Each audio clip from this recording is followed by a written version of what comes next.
Good morning to all. Today we'll discuss on incontinence.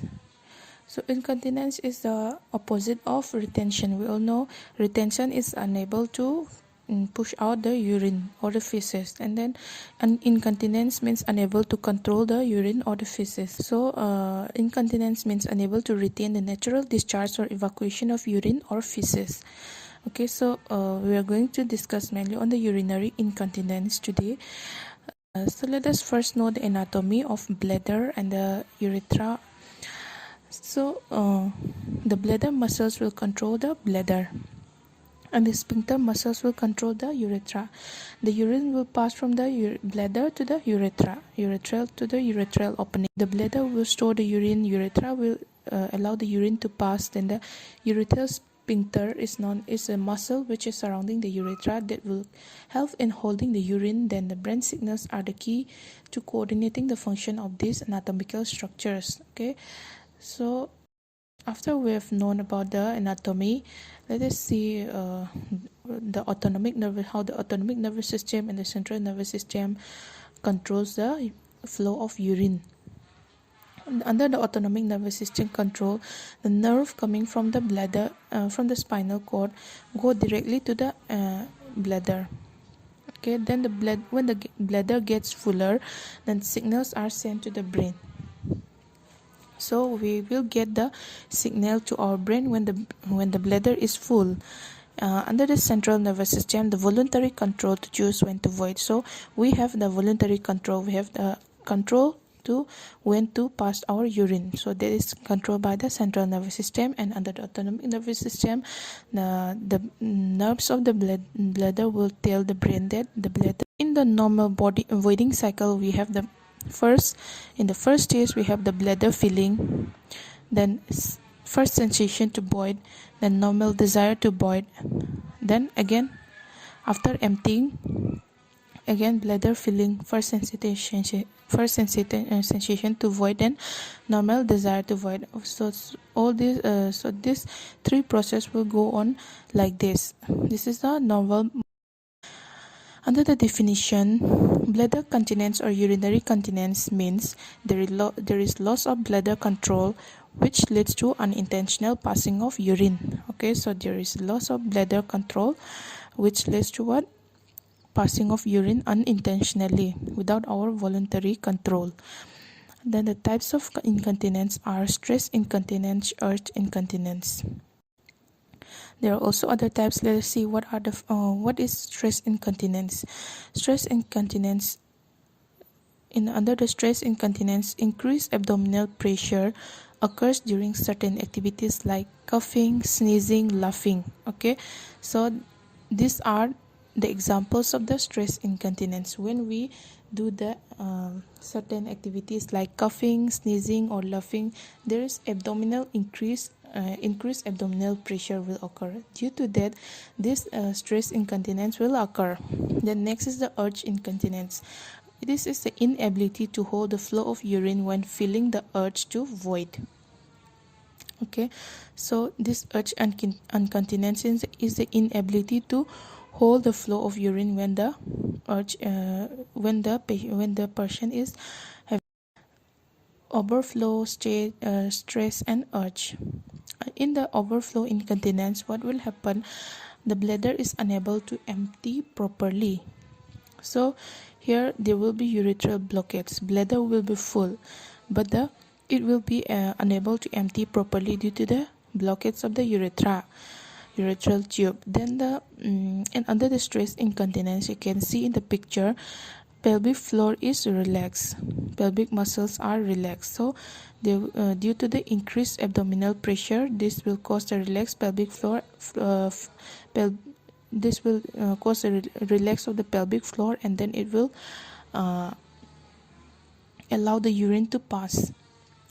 Then urge incontinence is the bladder will be oversensitive from infections. Okay, so due to the infection or due to the neurological disorders, the bladder will be oversensitive.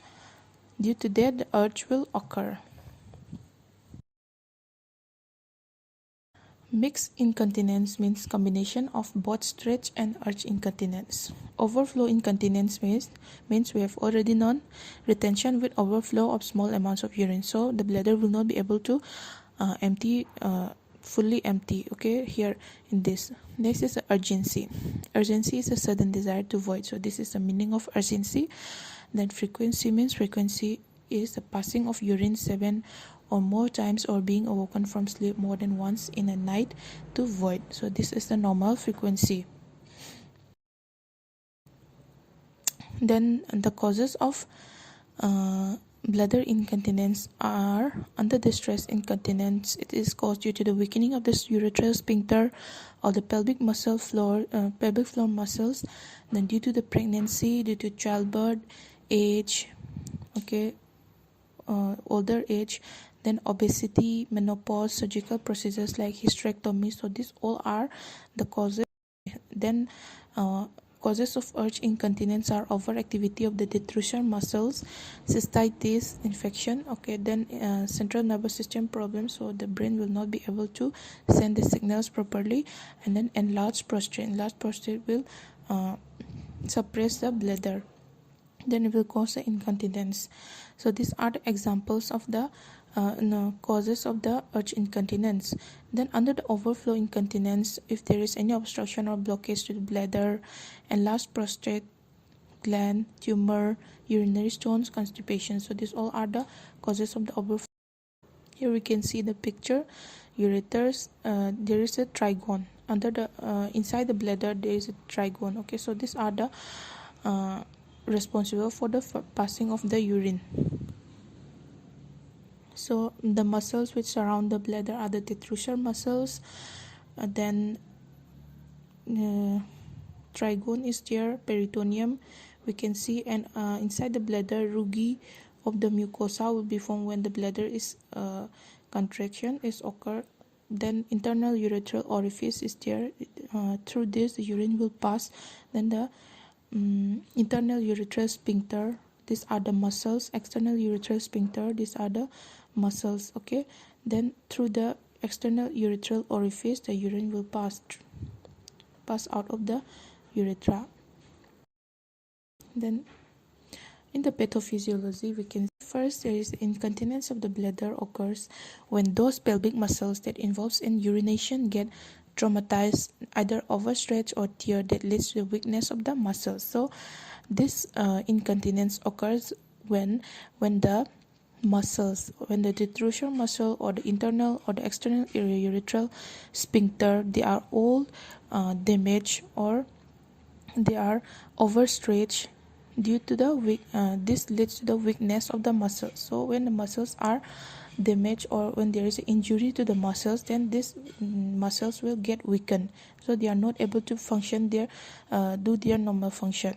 As the time goes by, the muscles become weaker until certain point they cannot support the bladder anymore. So these muscles are supporting the bladder. Okay, so these muscles are responsible for retaining the bladder, for doing the voluntary control of our bladder. So when these muscles cannot becomes weaker and weaker, they cannot do their functions properly, so they will not be able to support the bladder anymore. So when there is a high pressure from the abdominal, such as coughing, sneezing, lifting, pulling, pushing heavy things, so these all are the factors which will increase the incontinence. So this will allow the abdominal pressure. So these activities will increase abdominal pressure, and the bladder control forces the urine past the urethral sphincter, causing incontinence to occur. So when the bladder muscles are no longer supporting the bladder, they will cause the incontinence. Clinical features are: stress incontinence occurs when there is cough, sneeze, laughing, having lifty objects, vigorous exercise, sexual intercourse, or while standing in a prolonged time. So these all are the factors which increase the chances of the stress incontinence. Then frequent urination, sudden urination, or urinary urgency, these are the signs which occurs while leads to the urge incontinence. Then overflow incontinence occurs when the bladder is never feels empty. Then inability to void when the urge is felt. Urine dribbles even after voiding. So these all are the clinical features we can see under the stress incontinence, urge incontinence, and the overflow incontinence. Next is the investigations. What are the investigations we can do to identify these problems? First, we have to do the physical examination to identify the pelvic muscle prolapse. Then urine culture and sensitivity to identify the infections. Then PET test, measure post-voidal residual volume by bladder ultrasound or urethral catheter. So in this PET test, what will happen? Certain PET will be given to the patient to keep while for a few period of time. Okay, for example, for 1 hour or 2 hour, they are asked to insert the PET. Then after that, before and after those time period, the PET will be weighed. Okay, the weight of the PET will be measured in order to identify whether the patient has void more or less. So if the patient voids more, if the patient has incontinence, then we can easily identify by the weight of the PET. Then this post-voidal residual volume is the volume of the urine which is remain inside the bladder. So this is done by the okay. Then the urodynamic studies are to see the flow of the urine. Uroflowmetry, that means a bladder outlet, to see the bladder outlet if there is any bladder outlet obstruction. Cystometry, to see whether the detrusor or bladder contraction activity. So these are the urodynamic studies. Then cystogram is used to visualize the bladder. Cystoscopy is done to identify whether there is any tumor or stones. Then management. Under the management, we can see the medications we can give are the anticholinergics. This will help to calm the overactive bladder. Then antidepressants like imipramine, duloxetine. So these are the antidepressants that we can give. Then topical estrogen, alpha and beta adrenergic antagonists, phenylpropanolamine. So these all are the medications that we can give to the patient. Under the medical device, certain devices are there, like the urethral insert, okay, pessary, external condom drainage. So these are the medical devices we'll learn. And under the surgery, sling procedures, bladder neck suspension, artificial urinary sphincter. These are the surgeries which are performed to correct this. We can see the urethral sphincter, artificial urethral sphincter, or the urethral insert. So here a pump will be there, cuff will be there, then balloon will be there. So here in this device will help in the incontinence of the bladder in the males. So this artificial urethral sphincter will control our urinary flow. Like it will act as a sphincter which is failed. Then next is a pessary. Pessary is it is of two types: Gellhorn's pessary and donut pessary. These two types can be used to control the flow of urine in the females. Okay, so this will act as a artificial sphincter. Then sling is also another method of controlling the urinary incontinence. Here the placement of mini arc sling supports the urethra and prevents the urine leakage. Under the nursing diagnosis, we can see stress incontinence related to pelvic muscles, then impaired skin integrity related to constant contact of urine with the perineal tissues, ineffective cuffing related to inability to control the urine leakage. Advise the patient to do the pelvic floor exercises like the Kegel exercise. This helps to strengthen the muscles of the pelvic floor, improves the bladder stability, and helps to suppress the feeling of urgency. How the Kegel exercise can be done? First we have to feel our pelvic floor muscles. Then we have to squeeze our pelvic floor muscles as hard as we can and hold them for 3 to 5 seconds, and we have to relax again after 5 seconds. Do set of repetitions of squeezing, hold and relax. Increase the length and intensity and repetition every couple of days, and we have to perform this Kegel exercise 3 to 4 times a day. So we have to understand, we have to teach the patients with incontinence how we can do the Kegel exercise. So first we have to squeeze the pelvic floor muscles as hard as we can. Then we have to hold for another 3 to 5 seconds. Then we have to relax after 5 seconds. Like this, we have to teach the patients to do the Kegel exercises. This will help to suppress the. Then bladder training. Bladder training means we have to set the times of voiding at different hours during the day to help the patient to use the void according to the timetable. Schedule voiding at set times during the day. Active use of muscles to prevent the urine loss, and keep on input and output chart. So here we should also maintain the input and output chart of those patients who are having the incontinence. Then behavior modification.